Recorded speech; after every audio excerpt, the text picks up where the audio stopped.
Hi అండి, మీకు ఈరోజు నేను బఠానీ కూర సింపుల్గా ఎలా చేస్తానో చూపిస్తానండి. దానికోసం ఏం చేయాలంటే ముందుగా మిక్సీ జార్లో అల్లము, వెల్లుల్లి, టమోటా, ఆనియన్స్, జీలకర్ర, మిరియాలు, లవంగము, యాలక్కాయి వేసేసి మిక్సీ పెట్టేసుకోవాలండి. తర్వాత ఒక ఆనియన్, పచ్చిమిర్చి తీసుకుని దాన్ని కట్ చేసి పెట్టుకోవాలి. బఠానీలు కూడా నేను 8 అవర్స్ పాటు నానబెట్టేసి ఉడకపెట్టి పక్కన పెట్టేసుకున్నానండి. ఇప్పుడు పొయ్యి మీద కడాయి పెట్టేసి ఆయిల్ వేసుకొని పచ్చిమిర్చి, ఆనియను వేసుకొని అవి కొంచెం వేగిన తర్వాత పసుపు వేసుకోవాలి. ఇవి కొంచెం వేగిన తర్వాత దీంట్లో బఠానీలు వేసేసుకోవాలండి.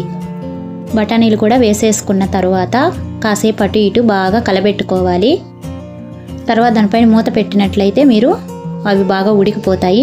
ఈ టైంలో కొంచెం సాల్ట్ కూడా వేసుకోవచ్చు, లేదా లాస్ట్లో అయినా వేసుకోవచ్చు. ఇది కొంచెం బాగా మగ్గిన తర్వాత ఇందాక తయారు చేసి పెట్టుకున్నటువంటి అల్లం వెల్లుల్లి పేస్ట్ వేసేసేయాలండి. అది వేసి బాగా పచ్చివాసన పోయేలాగా నీట్గా వేయించేసుకోవాలి. పచ్చివాసన లేకుండా చూసుకోవాలి. ఆ తర్వాత దాంట్లో కొంచెం కారం వేసుకోవాలి. కారం వేసుకొని బాగా కలబెట్టేసుకొని చూడండి, మడుగు మాడిపోకుండా నీట్గా ఇట్లా కలబెడుతూ ఉండాలండి. ఇప్పుడు నేనేం చేస్తానంటే మిక్సీ జార్లో ఇందాక తీసాను కదా, దాంట్లోనే కొంచెం వాటర్ వేసేసి ఆ వాటర్ ఎత్తి దీంట్లో పోసేస్తున్నానండి. ఇప్పుడు ఉప్పు సరిపోయిందా లేదా, కారం సరిపోయిందా లేదా అనేది ఇప్పుడు చూసేసుకొని సరిపోకపోతే ఇంకొంచెం యాడ్ చేసుకొని మూత పెట్టేసుకుంటే నీట్గా ఉడికిపోతుందండి. నా దగ్గర ఉన్నటువంటి ఇంగ్రీడియంట్స్తోనే చేశాను. దీంట్లో కొత్తిమీర, పుదీనా కూడా యాడ్ చేసుకోవచ్చు.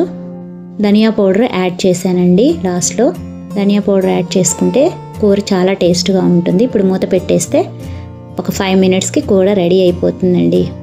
అంతేనండి. ఇది రైస్లోకి, చపాతీలోకి చాలా బాగుంటుందండి. ఫ్రెండ్స్, మీకు నచ్చినట్లయితే లైక్ చేయండి, షేర్ చేయండి, సబ్స్క్రైబ్ చేయండి. Bye friends.